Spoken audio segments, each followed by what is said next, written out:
Assalamualaikum warahmatullahi wabarakatuh. Alhamdulillahirrabbilalamin. Puja dan puji kita panjatkan atas kehadirat Allah Subhanahu wa Ta'ala. Tidak lupa kita berikan salawat dan salam kita kepada junjungan kita Nabi besar Muhammad Sallallahu Alaihi Wasallam beserta keluarga, sahabat dan umatnya yang setia hingga akhir zaman. Alhamdulillah, hari ini kita kembali bersilaturahim dalam program Khasanah Islam bersama dengan Imam Besar Masjid Istiqlal Profesor Dr. Nazaruddin Umar. Hari ini kami akan membahas mengenai anak sebagai harapan dari orang tua. Sebagai orang tua tentu berharap memiliki anak yang soleh, soleha, berbakti bagi agama, bangsa, dan negara. Tetapi tidak jarang pemirsa, anak yang dari kecil kita didik, begitu memasuki masa tumbuh kembangnya, dari mulai anak, masa remaja, sehingga akhirnya dewasa, mandiri, itu tidak sesuai dengan harapan orang tuanya. Ya, ada orang tua yang kecewa, ada yang menyalahkan dirinya sendiri, ada yang menyalahkan anaknya, ada juga yang menyalahkan lingkungannya. Nah, bagaimana Islam memandang hal ini? Apalagi sekarang eranya adalah sudah era teknologi.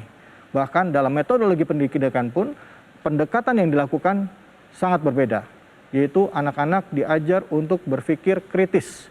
Bahkan anak diberikan kebebasan, kemerdekaan untuk menentukan apa yang dia mau, apa yang dia ingin sesuai dengan kemampuannya. Benar nggak, Bu? Benar aja. Baik pemirsa, saya tidak sendiri, hadir juga ibu-ibu ini dari Bogor. Terima kasih Ibu sudah hadir di sini ya. Bagaimana pengalamannya Ibu? Ada nggak pengalaman dalam mendidik, kesulitan yang dialami dalam mendidik anak-anak? Ada ya. Ada yang tidak sesuai dengan harapan Ibu? Misalnya yang gak usah susah-susah, pengen anak jadi insinyur, jadinya malah apa? Loh, profesi Bu, jadi pengusaha ya kan, artinya tidak sedikit orang tua berharap anaknya pengen jadi apa, jadinya apa, ya kan? Dan juga banyak permasalahan-permasalahan yang terjadi di sana. Anak nyalain orang tua nyalain, oh kenceng banget. Hadir guru kita, Profesor Dr. Nazaruddin Umar. Assalamualaikum warahmatullahi wabarakatuh, Prof. Waalaikumsalam. Maaf ya Prof, saya sedikit bergurau nih sama ibu-ibu. Dan juga hadir Bunda Iva Munifah. Assalamualaikum warahmatullahi wabarakatuh, Bunda. Waalaikumsalam warahmatullahi wabarakatuh. Ya, Prof, tema kita hari ini berhubungan antara metode pendidik, pola asuh orang tua kepada anak dalam rangka menjadikan anak ini sesuai dengan harapannya. Yang kadangkala hasilnya tidak sesuai dengan harapan orang tua. Bagaimana Islam mengajarkan dalam mendidik anak, dan bagaimana jika ada sesuatu yang tidak sesuai dengan harapan terjadi? Silakan Prof. Aduh. Iya, baik. Assalamualaikum warahmatullahi wabarakatuh. Waalaikumsalam warahmatullahi wabarakatuh. Alhamdulillah wa syukurlah para pemirsa yang dimuliakan Allah Subhanahu wa Ta'ala. Kembali kita berjumpa dalam suatu tema yang sangat aktual ya. Topik yang kita bicarakan ini Mas Syafiq ya, jadi benar-benar sangat kita ya. Mungkin kita tidak membicarakan orang lain, tapi kita membicarakan diri sendiri. Satu sisi kita sering kali kecewa terhadap anak. Lain yang kita imajinasikan, ekspektasikan, harapkan. Tapi lain yang menjadi kenyataan pada diri anak kita. Tapi pada saat yang bersamaan juga anak itu begitu besar kekecewaannya terhadap orang tuanya. Ya. Kami kehilangan kemerdekaan. Orang tua terlalu egois, terlalu segala macam lah. Jadi dua jarak ini yang sangat problem sekarang ini. Orang tua sangat kecewa terhadap anaknya, anak sangat kecewa terhadap orang tuanya. Penyebabnya apa sebetulnya? Ini tidak mesti kita harus salahkan siapa ya, tapi pertama saya ingin memberikan satu analisis sosiologis ya, bahwa dahulu kala 3000 tahun itu dibutuhkan untuk terciptanya sebuah perubahan sosial yang seperti yang kita lakukan sekarang. Tapi dunia hanya membutuhkan sekitar 50 tahun. Jadi percepatan perkembangan anak manusia di muka bumi ini 3000 tahun diperlukan waktu untuk menciptakan suatu kondisi peradaban seperti sekarang. Tapi dunia modern hanya membutuhkan sekitar 50 tahun. Jadi 3000 banding 50 tahun. Bahkan diprediksi itu akan lebih pendek. Tidak perlu 50 tahun, tapi cukup 5 tahun. Nah, percepatan perubahan sosial sekarang ini seringkali kan masyarakat nggak merasa ya. kayaknya bapak ibu itu menganggap akulah yang terbaik, di pikiran saya ini yang terbaik. Memang itu terbaik. Tapi kalau itu dipaksakan kepada anaknya yang lahir pada kondisinya sekarang, setiap anak adalah anak zamannya sendiri. Ya.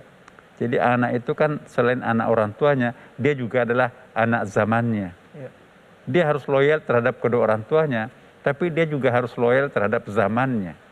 Anak sekarang adalah anak orang tua dan anak zamannya. Antara zaman dengan orang tua ini tidak selamanya sama kan. Kita nggak pernah bayangkan anak kita akan seperti sekarang. Itu banyak sekali yang beranggapan seperti itu, tapi itu menjadi kenyataan. Saya ingin mengingatkan pertama bahwa orang tua itu pertama juga memang harus bijak ya. Bagaimana bijaknya orang tua kita? Jangan melulu ditimpakan kesalahan terhadap anak.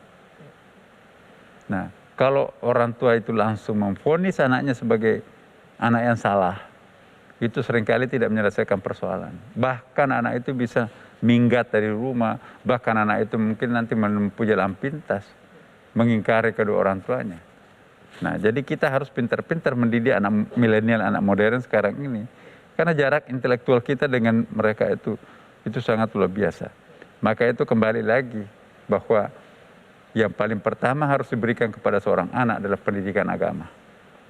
Kalau pendidikan agama terlanjur masuk mendahului pengetahuan-pengetahuan yang lain, maka insya Allah anak itu itu pasti tetap akan respect terhadap kedua orang tuanya. Seandainya ada yang bisa disembah selain Allah, maka kedua orang tua, itu bahasa agamanya kan. Wa qadara rabbuka alla ta'budu illa iyyahu wa bil walidaini ihsana. Jadi setelah Allah memerintahkan menyembah kepada dirinya, di situ nggak ada titik, nggak ada koma, langsung kepada kedua orang tuamu hendaklah berbuat baik. Nah, kalau kita doktrin anak kita sejak kecil dengan agama, maka jarak kekecewaan itu nanti tidak akan terjadi. Yang jadi masalah sekarang ini, ada orang tua yang saking anaknya itu diinginkan menjadi anak modern ya. SD tamat SD, SMP-nya tuh kirim ke luar negeri biar pintar bahasa Inggris ya, biar pintar bahasa asing. Betul. Nah, lalu apa yang terjadi? Terlalu cepat mereka mengenyam pendidikan barat ya, kalau di negeri barat. Lama-kelamaan setelah dia pulang ke negerinya, hanya mukanya mirip Indonesia, tapi isi kepalanya orang barat beneran. Nah, pulang ke Indonesia misalnya ya, dia menjumpai orang tuanya itu betul-betul masih paradigma desa ya, ketika orang tuanya dulu kecil. Kerdipan orang tua itu membuat kita takut kan.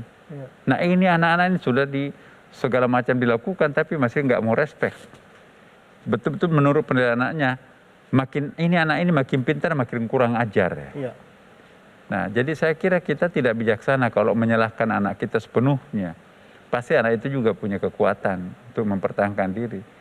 Ya, pertama bahasa agama kita itu tadi, ada anjuran agama kita pada waktu membuat anak, tanda kutip ya, jangan melakukan dengan sembarangan.